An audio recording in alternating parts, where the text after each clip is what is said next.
Breaking news కాసేపట్లో Telangana CM Revanth Reddy ఢిల్లీకి బయలుదేరనున్నారు. ముఖ్యమంత్రి వెనుక TPCC chief Mahesh Kumar Goud, deputy CM Bhatti Vikramarka, Jubilee Hills MLA Naveen Yadav వెళ్లనున్నారు. ఇందులో భాగంగా ఏఐసీసీ అధ్యక్షుడు మల్లికార్జున ఖర్గేతో భేటీ కానున్నారు. అదేవిధంగా కాంగ్రెస్ సీనియర్ నాయకులతో భేటీ అయ్యే అవకాశం కనిపిస్తోంది. కాగా నిన్న వెలువడిన ఫలితాల్లో జూబ్లీ హిల్స్ ఎమ్మెల్యేగా నవీన్ యాదవ్ భారీ మెజారిటీతో గెలిచారు.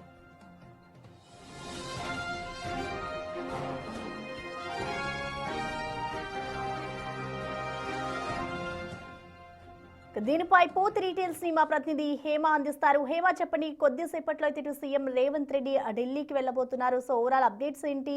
ఇటు సీఎం తో పాటు మరికొంతమంది కూడా వెళ్ళబోతున్నారు కాబట్టి సో మొత్తంగా డీటెయిల్స్ ఎలా ఉన్నాయి? ఈ రోజు మధ్యాహ్నం 12 గంటలకు ముఖ్యమంత్రి రేవంత్ రెడ్డి, ఉప ముఖ్యమంత్రి భట్టి విక్రమార్క, అదేవిధంగా కాంగ్రెస్ పార్టీకి సంబంధించినటువంటి మంత్రులు and TPCC chief Mahesh Kumar Goud and నిన్న జూబ్లీహిల్స్ ఉప ఎన్నికల్లో భారీ మెజారిటీ 25,000 ఓట్ల మెజారిటీతో గెలిచినటువంటి కాంగ్రెస్ పార్టీ అభ్యర్థి నవీన్ యాదవ్ వీళ్ళంతా కలిసి మరి కాసేపట్లో ఢిల్లీ వెళ్లనున్నారు.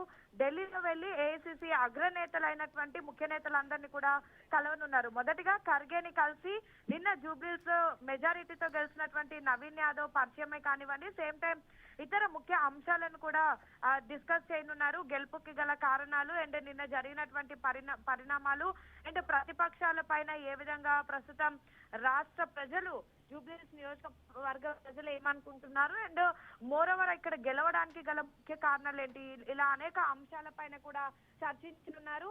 సో అనంతరం దాని తర్వాత నేరుగా అటు రాహుల్ గాంధీని, సోనియా గాంధీని, ప్రియాంక గాంధీని, కేసీ వేణుగోపాల్ ని కలిసేటటువంటి అవకాశాలు కూడా కనిపిస్తున్నాయి. అయితే ఒకవైపు నిన్న జూబ్లీహిల్స్ గెలిచినటువంటి విజయం పైన చర్చ అనంతరం ప్రస్తుతం రాష్ట్రంలో జరగబోయేటటువంటి డీసీసీల నియామకం పైన కూడా చర్చలు జరపనున్నారు. ఇప్పటికే పెద్ద ఎత్తున రాష్ట్రంలో కాంగ్రెస్ పార్టీ ఏర్పడిన తర్వాత డీసీసీలకు సంబంధించినటువంటి ప్రక్రియ ప్రస్తుతం టీపీసీసీ కార్యవర్గం కూర్పు తర్వాత ఉంటుంది అని భావించినప్పటికీ ఇప్పటికీ దానికి సంబంధించినటువంటి ఎటువంటి అనౌన్స్మెంట్ కూడా జరగలేదు, ఎటువంటి రిక్రూట్మెంట్ కూడా జరగలేదు. కానీ అటు గతంలో మాదిరిగా కాకుండా ప్రస్తుతం తెలంగాణ మొత్తం కాంగ్రెస్ పార్టీలో